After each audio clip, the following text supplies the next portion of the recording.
Hi guys! Good evening, good afternoon, and kung saan man kayong sulok ng mundo naroroon. Siya nga pala guys, nandito nga pala ako sa park, ayan, kung saan namamasyal ako. Kasama ko yung kaibigan ko, kumari ko nga pala na pamangkin ko na anak ng pinsan ko. Diba ang gulo guys? So, ayan nga, hindi ko na nga siya pinapakita. Hindi ko ayaw niya magpakita pala sa camera. Kaya yung isda na lang muna. Ay, wala na nga pala akong intro. Kaya, kasi, nagmamadali na ako. Hindi na ako nakapag-vlog dito sa bahay. So, ayan na nga po, dito na kami sa Manginasal.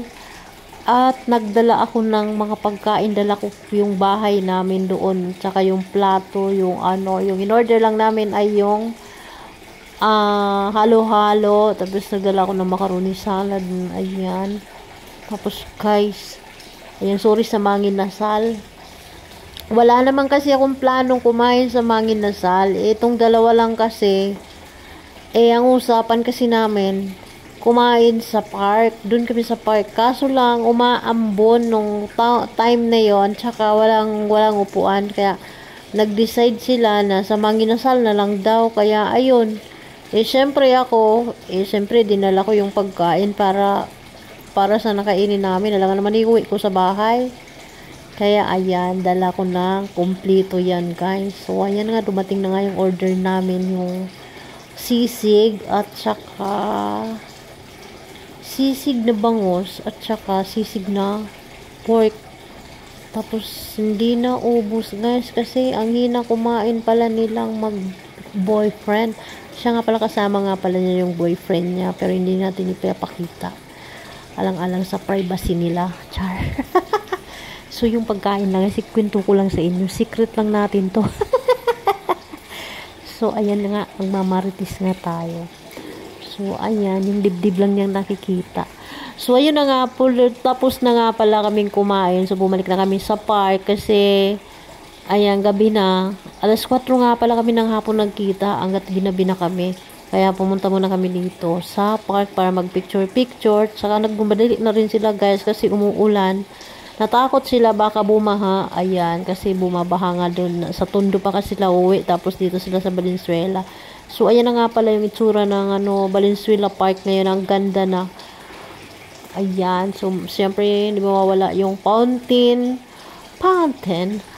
So, sorry nga pala guys, kasi ang tagal kong hindi nakapag-vlog. So, yun na nga, wala akong oras. Ang totoo, tinatamad ako. So, pero hopefully, next year, babalik na ako. Magiging active na ulit ako dito sa channel ko. So, ayun na nga, hindi na ako nag-vlog pa uwi. So, ayun, nagluto ako ng spaghetti kanina. Ayan, di nga maganda kasi nga, panako yung aking pag-video kasi bawal na nga po sa trabaho yung gamit ng cellphone while nag-work. Pero nakasigoy ako kanina, kaya ayan, wala sana akong balak videohan, kaya yung complete ingredients yan, hindi ko na naipakita sa inyo. Siyempre nagisa muna ako ng sibuyas, bell pepper, tapos bawang, tapos yun na, halo-halo ko na. Tapos yung hinalo ko nga pala dyan ay tuna. Ayan, so maliit lang po yung nabili kong sauce. Actually, package na siya yung nabili ko. So, ang nangyari, nilagyan ko siya ng ketchup kasi hindi sasapat yung sauce sa kalating kilo. Tapos maliit lang na pack yung spaghetti sauce. So, siyempre, nakulangan. So, dinagdagan ko na lang ng ketchup na tomato sauce. Tomato ketchup pala. Tomato. Tapos, so, ayun na nga guys. So, siyempre, tinikman natin. Masarap guys. Kaso lang, yung ginamit kong tuna is isang spicy at saka isang hindi spicy para hindi man masyadong manghang. So, slight lang yung kanyang anghang kasi Pero, kung gusto niyo naman yung recipe ko, pwede niyo naman gayahin. Yun nga lang, ikikwento ko nga lang sa inyo. So, normal lang na parang gigisa ka lang, tapos paglaluluin mo na, tapos naglagay din ako ng mushroom, talagang ako ng hotdog, syempre para kompleto ricados, tapos naglagay din ako ng bell pepper dyan. So, siyempre, ang gulo-gulo ko magsalita. Pagpasensyahan nyo na ako. So, ayan, actually, luto na yan siya, guys. So, hinihintay lang na natin na 5 minutes pa. Actually, more than 5 minutes. So, mayroon ding taga-tikim dyan para malaman natin yung lasa talaga. Kung masarap pa, hindi. So, dahil may ingay yung paligid, minabuti ko na lang na mag-voice over. Kasi alam yun naman, si Whitey. Tapos naglagay nga pala rin ako ng Nestle cream dyan para lalong sumarap yung ating spaghetti. Pork giniling sana yung ihalo ko dyan, pero nagbago yung isip ko dahil yung mga kakain masyadong self-conscious. Ayaw nila lang mataba.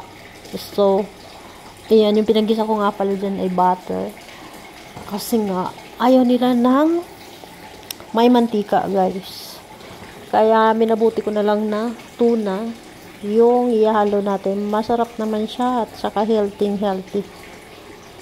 So, instead na yung beef kasi, guys, mataba din yun. So, mayroon siyang cholesterol. So, pero kapag yung tuna ang ginamit mo, wala siyang Pero kapag may bata kayo, may bata kayong kasama sa bahay, wag niyo na lang yung manghang na tuna yung gamitin niyo, yung wala na lang sili. Tuna flakes na lang gamitin niyo. Masarap naman siya. Tapos siyempre, lagyan ng hotdog, lagyan ng mushroom para healthy. Ayan. So, yung ano pa nga pala natin, yung pasta natin, naluto ko na nga pala siya. Hindi ko na naipakita. Na-drain ko na rin siya. So, mamaya ilalagyan na natin. So, yan, tinikman na nga natin. So, hindi ko na tinikman yan yung kasama kong tumikim. Kasi pag ako ang tumikim, siyempre, iba yung panlasa natin, saka panglasa ng iba. So, mas maganda kung yung iba ang titikim, sila ang magja-judge, kumbaga. So, ayun na nga, guys. Pasensya na, mahaba yung ating video. Mga 7 minutes nga pala ito. Binuo ko pala. So, ayan na nga. Luto na yung ating Del Monte pasta. So, ayan, hindi yan sponsored. Baka naman. Baka naman, Del Monte lahat yung ginamit kong dyan. Product. Yung sauce natin. So, ayun na nga, guys. Medyo maputla yung ating spaghetti sauce. So, ang gagawin natin, magdadagdag tayo ng, buti na lang mayroon akong banana ketchup. So, kasi yung banana ketchup is medyo matamis siya. At saka, pulang-pula talaga yung kulay niya. So, ang ginawa ko, dadagdagan ko ng ketchup. So, nakita nyo naman, medyo, syempre, linagyan na natin ng Nestle cream. So, yung sauce niya, hindi na mapula. So, lalagyan ulit natin ng ketchup. Banana ketchup. So, yummy, guys. Ang sarap talaga niya. Ngayon na ako napakain ng marami ng spaghetti. Kasi hindi naman talaga mahilig sa pasta. Minsan lang talaga. Kapag nagustuhan ko yung pagluluto. So, medyo matagal na rin ako hindi nakapagluto ng spaghetti. Kaya, ito. Hindi ko na nakat yung video natin. So, ayan na nga. Dinagay ko na nga yung, nakita nyo naman yung kulay. Kulay pa lang. Yum na. So, ayun na nga, guys. So, syempre, natin muna. So, kinakalawa nga pala yung sandok na pang, ko dyan, para sa spaghetti sana. Tsaka, yung strainer ko, ninakaw din. Nung wala ako, numuwi ako sa probinsya. Kaya, ayun, nagtiis na naman ako. Ayan, tinidor. Kasi, mas maano sa akin yung tinidor na lang. Yung gamitin ko kaysa sa sandok. Ay, sandok nga pala yung kabila. Sandok nga pala yung ginamit ko, no. Ay, pasensya na po kung yung background ko ay may tubig. Yung aquarium po namin kasi maingay. Kahit voice over na nga ako, maingay pa rin. So, yun na nga, guys. Luto na yung ating spaghetti. So, yummy. Yummy. So, pwede yan pan dinner, pwede rin pang lunch. Pero lunch namin yan, guys. So, kanina nagluto nga pala ako ng isda. So, naluto na nga pala yun. So, hindi ko na na-video yun. Pasensya. So, hanggang dito na lang tayo, guys. Bye-bye.